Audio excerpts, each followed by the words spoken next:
નમસ્કાર વિદ્યાર્થી મિત્રો, અગાઉ આપણે દાખલા નંબર 12 જોયો હતો. હવે જોઈએ દાખલા નંબર 13. એ અને બી એક ભાગીદારી પેઢીના 4:1ના પ્રમાણમાં નફો નુકસાન વહેંચતા ભાગીદારો છે. 31/3/17ના રોજ તેમની પેઢીનું પાકું સરવૈયું નીચે મુજબ છે. પાકું સરવૈયું આપ્યું છે આપણને મૂડી દેવા બાજુ. મૂડી આપી છે એની 75,000, બીની 25,000. ચાલુ ખાતા અહીંયા આપ્યા છે. ચાલુ ખાતાની બાકી એની 8,000, બીની 2,000. કારીગર અકસ્માત વળતર ભંડોળ 5,000, લેણદારો 4,000, દેવી ઊંડી 1,000. મિલકત સાઈડ જમીન મકાન 35,000, ફર્નિચર 30,000, રોકાણો 25,000, સ્ટોક 15,000, દેવાદારો 5,000, લેણી ઊંડી 2,000, રોકડ અને બેંક સિલક આપી છે 3,000 અને પાઘડી આપી છે 5,000. ટોટલ 1,20,000. હવાલામાં કીધું છે ઉપરની તારીખે સીને નવા ભાગીદાર તરીકે નીચેની શરતોએ પ્રવેશ આપ્યો. નવું નફા નુકસાનનું પ્રમાણ 3:1:1 રાખવાનું નક્કી કર્યું. અહીંયા નફા નુકસાનનું નવું પ્રમાણ આપી દીધું છે, જૂનું પ્રમાણ આપી દીધું છે. તો જ્યારે નવું અને જૂનું પ્રમાણ આપ્યું હોય ત્યારે ત્યાગનું પ્રમાણ ગણવું પડે. ત્યાગના પ્રમાણની ગણતરી કરીએ. અહીંયા જૂનો ભાગ આપ્યો તો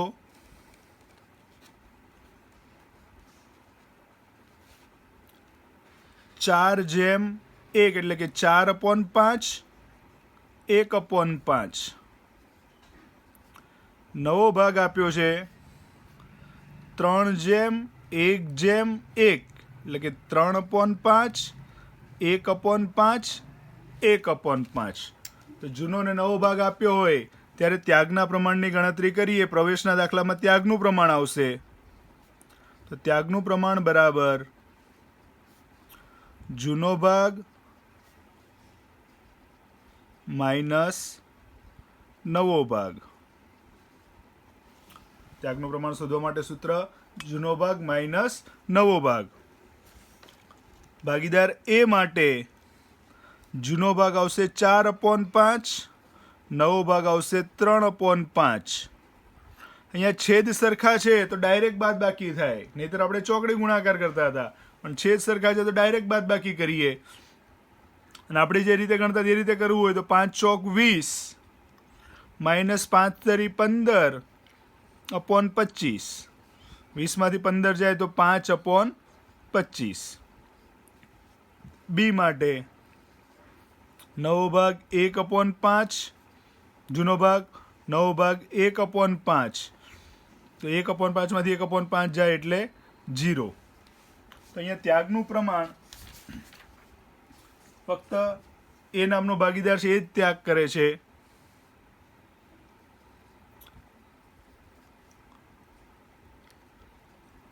બી નામનો ભાગીદાર કોઈ ત્યાગ કરતો નથી. આ ત્યાગનું પ્રમાણ આપણે શોધ્યું. સીને નફાના 1/5 ભાગ પેટે 20,000 રોકડા મૂડી તરીકે અને 5,000 પાઘડી તરીકે લાવશે. પાઘડીની રકમમાંથી અડધી રકમ જૂના ભાગીદારો તરત જ ઉપાડી જશે. જમીન મકાનની કિંમતમાં 10% વધારો કરવો. ફર્નિચર અને સ્ટોકની કિંમતમાં 5%નો ઘટાડો કરવો. રોકાણોની બજાર કિંમત 35,000 છે જે ચોપડે લાવવી. દેવાદાર પર 10% ગાલખાદ અનામતની જોગવાઈ કરવી.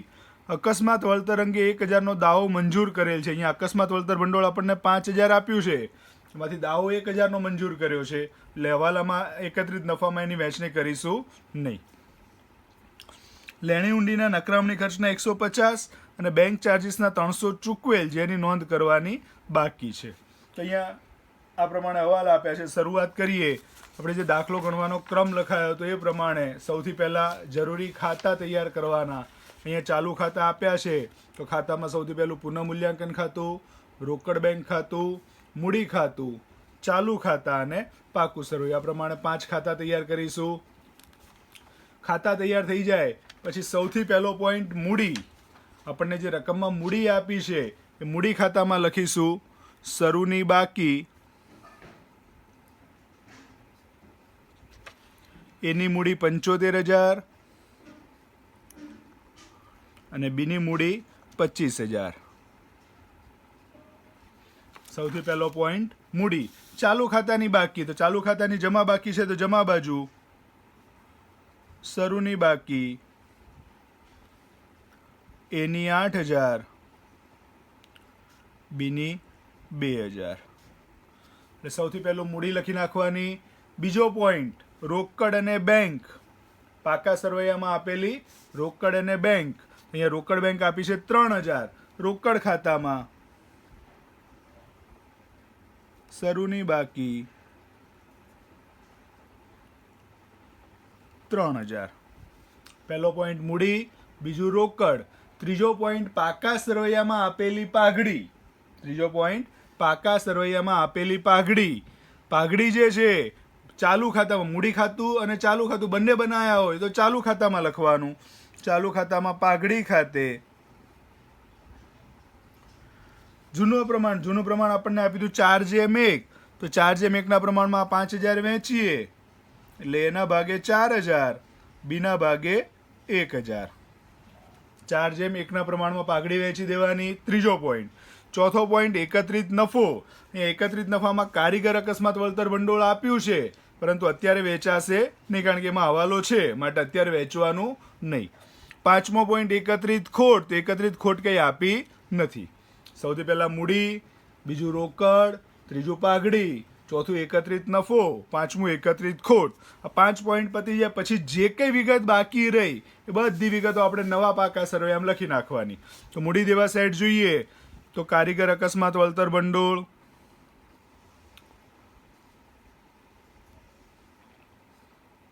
5000, લેણદાર 4000 અને દેવી ઊંડી 1000. મિલકતો સાઈડ જમીન મકાન 35000, ફર્નિચર 30000, રોકાણો 25000, સ્ટોક 15000, દેવાદાર 5500 માઇનસ ગાલખાદ અનામત 500. લેણી ઊંડી 2000. રોકડ આવી ગઈ, પાઘડી આવી ગઈ. તો પાકા સરવૈયામાં જે વિગતો બાકી હતી એ લખી નાખી. આટલી અસર સૌથી પહેલાં આપી દેવાની. જે પાકું સરવૈયું આપ્યું છે એમાંથી મૂડી છે મૂડી ખાતામાં, રોકડ રોકડ ખાતામાં, પાઘડી છે મૂડી ખાતા અથવા ચાલુ ખાતામાં ઉધાર બાજુ, એકત્રિત નફો મૂડી કે ચાલુ ખાતામાં જમા બાજુ, એકત્રિત ખોટ મૂડી કે ચાલુ ખાતામાં ઉધાર બાજુ. અચ્છા 5 પોઈન્ટ લખી નાખ્યા પછી જે કંઈ વિગત બાકી રહે બધી નવા પાકા સરવૈયામાં.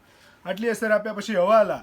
તો હવાલામાં જે નવા ભાગીદારને લગતો હવાલો છે એ છેલ્લે રાખવાનો, એની અસર અત્યારે આપવાની નહીં. એની સિવાયના જે હવાલા છે મિલકત અને દેવાને વધારા ઘટાડાના હવાલા છે એની અસર આપીએ. પહેલું કીધું છે જમીન મકાનની કિંમતમાં 10% વધારો કરવો. હવે મિલકતની કિંમતમાં આપણને 10% વધારો કરવાનું કીધું છે જમીન મકાનમાં. તો જમીન મકાનમાં વધારો કરીએ એટલે પ્લસ 10% એટલે 3500 રૂપિયા વધશે. ટોટલ 38500. અને બીજી અસર મિલકત વધે તો પુનઃ મૂલ્યાંકન ખાતામાં જમા બાજુ જમીન મકાનમાં વધારો.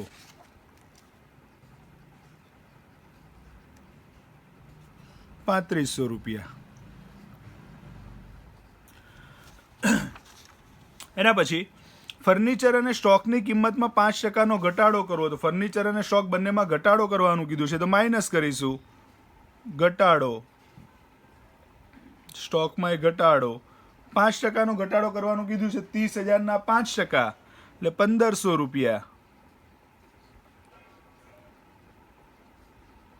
અને સ્ટોક આપ્યો છે 15,000. 15,000ના 5% 750 એટલે 14,250. આ બંને રકમ મિલકતની કિંમત ઘટી. મિલકતની કિંમત ઘટે એટલે પુનઃ મૂલ્યાંકન ખાતામાં ઉધાર બાજુ. ફર્નિચરમાં ઘટાડો.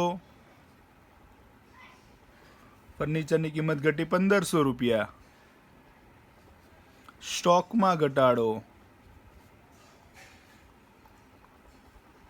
સ્ટોકની કિંમત ઘટી ₹750. મિલકત ઘટે તો પુનઃ મૂલ્યાંકનમાં ઉધાર, વધે તો જમા.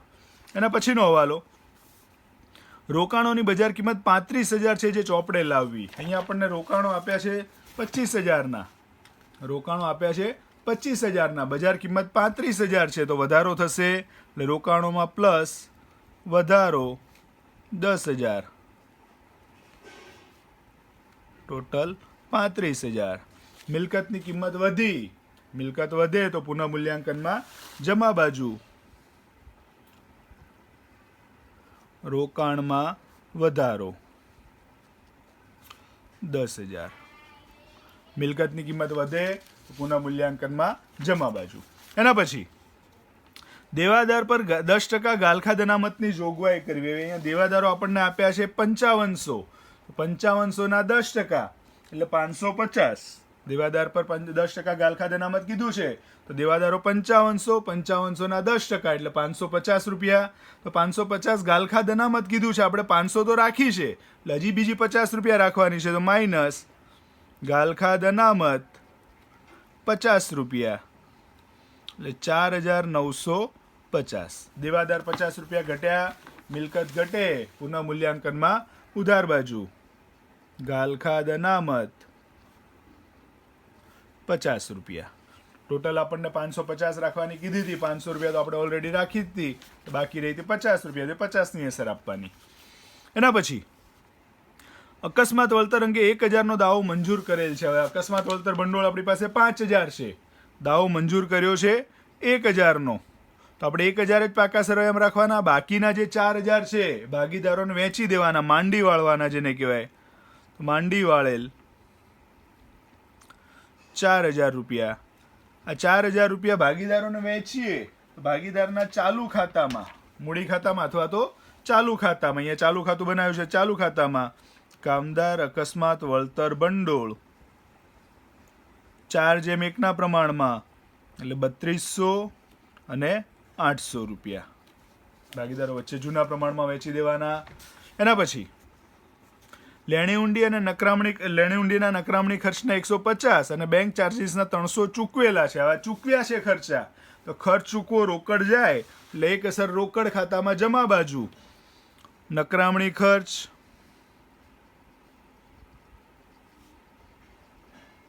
150 રૂપિયા અને બેંક ચાર્જીસ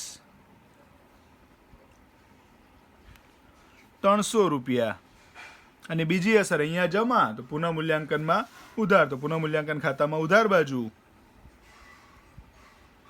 નકરામણી ખર્ચ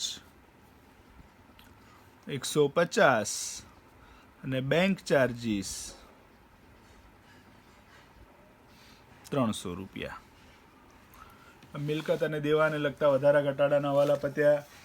પરીક્ષામાં આટલા બધા હવાલા નહીં આપ્યા હોય, પરીક્ષામાં ઓછા હશે, કારણ કે વિગતો જે છે 8 માર્ક્સનો દાખલો છે એટલે એ પ્રમાણે વિગતો આવે.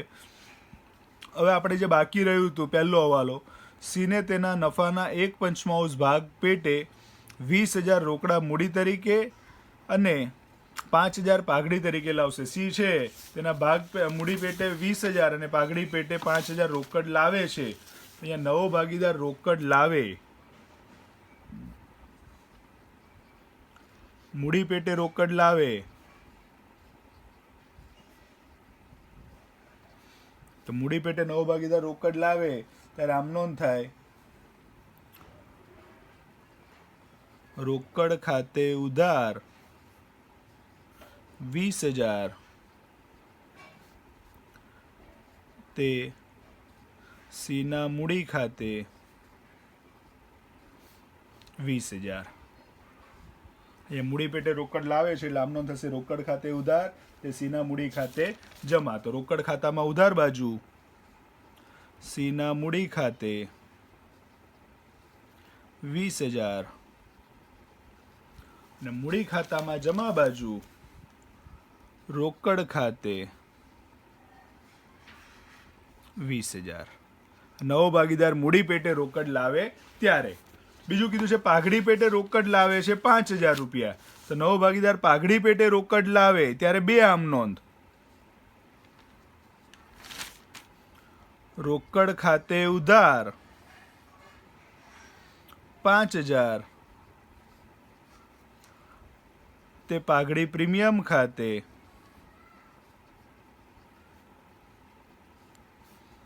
5,000 અને બીજી આમ નોંધ,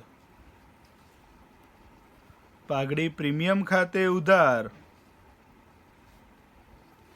5,000 તે જૂના ભાગીદારના મૂડી ખાતે ત્યાગના પ્રમાણમાં. અહીંયા ત્યાગ ફક્ત એક જ ભાગીદાર કરે છે. પાઘડી જે કંઈ લાવે નવો ભાગીદાર પાઘડી પેટે જે કંઈ રકમ લાવે આપણે જૂના ભાગીદારો વચ્ચે ત્યાગના પ્રમાણમાં વહેંચીએ છીએ. અહીંયા ત્યાગનું પ્રમાણ ફક્ત એ નામનો ભાગીદાર જ ત્યાગ કરે છે, તો ખાલી એને જ આપવાના.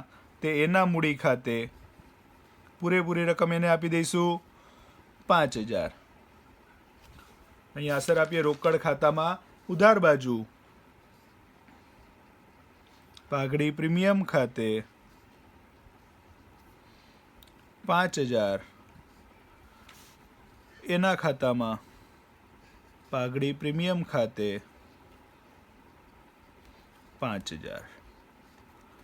નવો ભાગીદાર મૂડી પેટે પાઘડી પેટે જે કંઈ રકમ લાવે એ જૂના ભાગીદારને આપવાની હોય ત્યાગના પ્રમાણમાં. અહીંયા ફક્ત ત્યાગ એક જ ભાગીદાર કરે છે, માટે એને જ આપીશું રકમ. રોકડ ખાતામાં ઉધાર, ચાલુ ખાતામાં જમા. પછી હજી આગળ કીધું છે પાઘડીની રકમમાંથી અડધી રકમ જૂનો ભાગીદાર તરત જ ઉપાડી જશે. પાઘડીની રકમ ભાગીદાર લઈ જાય તો ભાગીદારના મૂડી ખાતે ઉધાર, અહીંયા ચાલુ ખાતું છે તો ચાલુ ખાતે, એટલે એના ચાલુ ખાતે ઉધાર તે રોકડ ખાતે અડધી રકમ 5,000ના અડધા 2,500. તો ચાલુ ખાતામાં ઉધાર બાજુ રોકડ ખાતે એના ખાતામાં 2,500, રોકડ ખાતામાં એના ચાલુ ખાતે 2,500. આ પ્રમાણે હવાલાની અસર આપીશું. હવાલા પૂરા થયા, ટોટલ કરીએ. સૌથી પહેલાં પુનઃમૂલ્યાંકન ખાતાનું ટોટલ કરીએ. પુનઃમૂલ્યાંકન ખાતામાં ઉધાર બાજુ આપણને આપ્યું છે 1,500, 750, 50, 150 અને 300.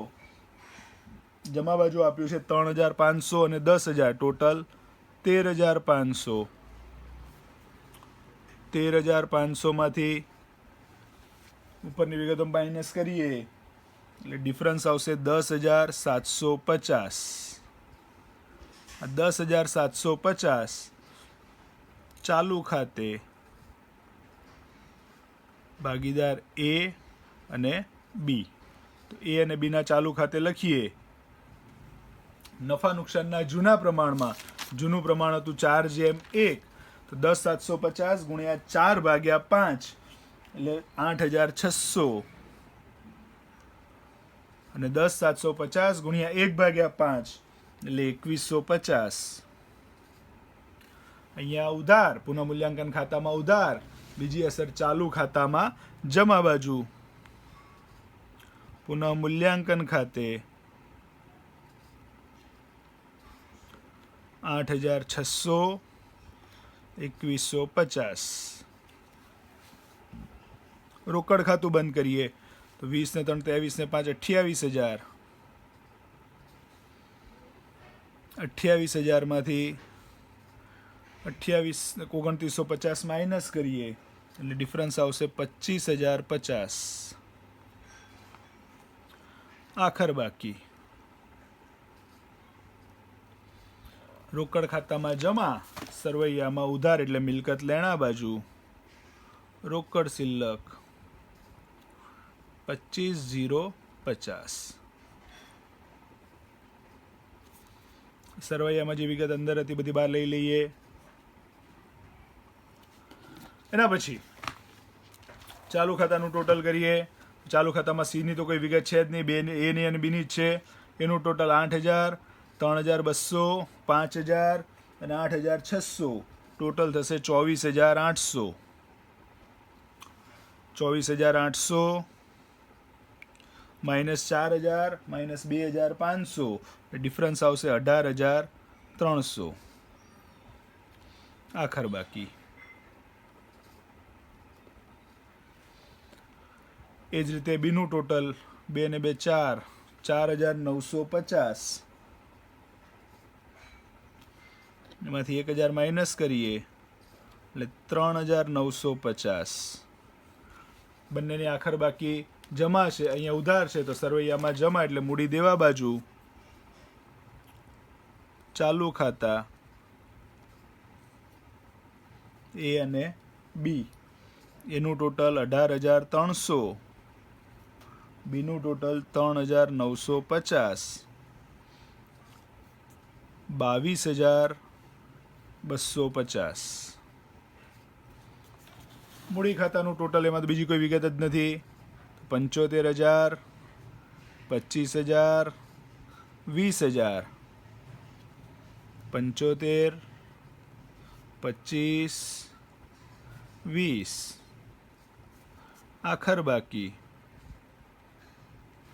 75,000, 25,000, 20,000 પાકા સરવૈયામાં મૂડી એ બી સી એની 75,000, બીની 25,000, સીની 20,000, ટોટલ 1,20,000 ત્રણેય ભાગીદારની મૂડી.